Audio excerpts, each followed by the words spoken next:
Hey guys, hello.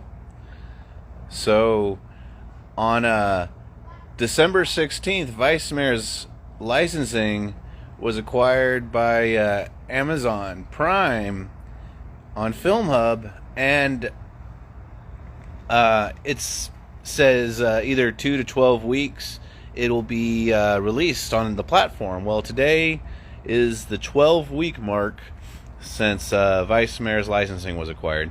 So, I'm checking every day. I keep looking every day. Maybe y'all could find it on y'all's end. Let me know. And, let's just keep hunting for Weissmares. It should be on Amazon Prime any day. Maybe by the end of the week. Maybe next week. But I'm checking every morning and every night before I go to bed. So, okay, cool. Just let me know if you can find it. Thanks.